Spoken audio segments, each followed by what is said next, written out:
You lie awake at 2 a.m., your mind racing through every mistake you've made, every conversation you replayed, every future disaster you're convinced is coming. Your chest feels tight. You're breathing shallow. And deep down, you know this anxiety is stealing your peace, your sleep, your life. But you can't stop it. In this video, we're going to break down exactly why your mind does this to you, and more importantly, how you can finally take back control.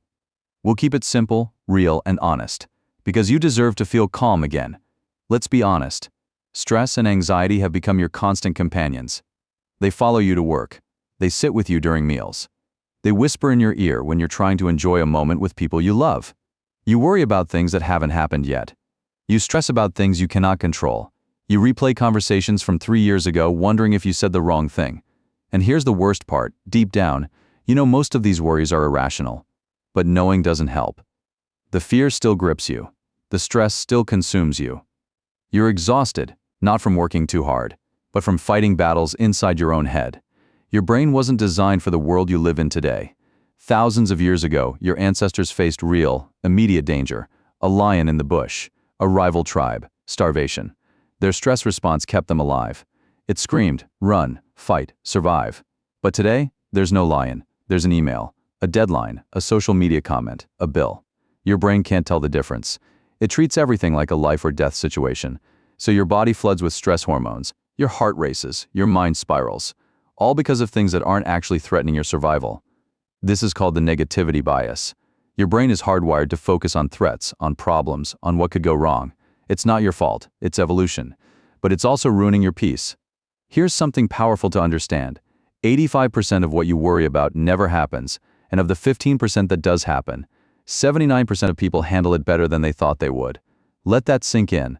You're spending your energy on ghosts, on imagined disasters, on futures that will never exist. And even when something bad does happen, you're stronger than you think. You've survived every bad day you've ever had.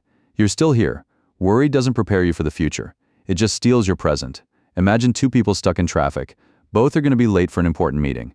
Person A grips the steering wheel, heart pounding, mind screaming. I'm going to get fired. They'll think I'm irresponsible. My career is over. The stress is unbearable. Person B takes a deep breath. I can't control this traffic. I'll call ahead, explain the situation, and do my best when I arrive. Still concerned, but calm. Same situation, two completely different experiences. The difference? Not the traffic. The mind. Person A suffered twice. Once in imagination, once in reality. Person B suffered only what was real. Your suffering is often a choice you don't realize you're making. Stop trying to control everything. You can't. You cannot control other people's opinions. You cannot control the economy. You cannot control whether you get sick, whether someone loves you back, or whether your plans work out perfectly.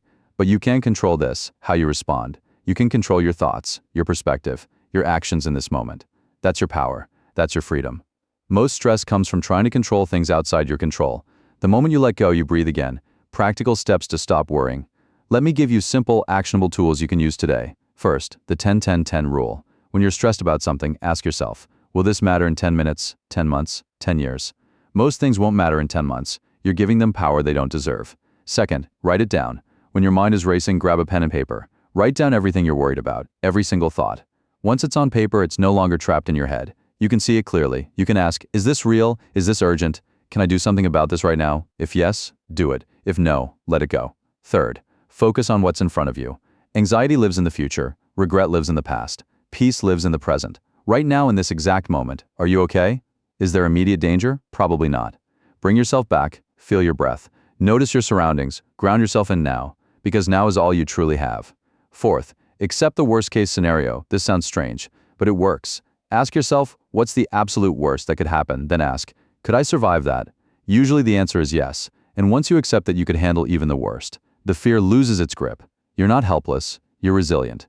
Here's what nobody tells you. Most of your stress isn't about the situation, it's about your identity. You stress because you're afraid of being seen as a failure, as weak, as not good enough. You worry about losing control because you believe control keeps you safe, keeps you worthy. But the truth, you're enough. Right now, exactly as you are. With or without success, with or without approval, with or without everything going perfectly, your worth isn't tied to outcomes. It's inherent. It's unshakable. When you truly believe that, stress loses its power because you're no longer fighting to prove yourself. You're just living. Listen carefully. Life will always have uncertainty. There will always be things you cannot predict or control. That's not a flaw in the system. That's life. But you get to choose how you walk through it. With fear or with faith, with resistance or with acceptance, with suffering or with peace. You've been carrying weight that was never yours to carry.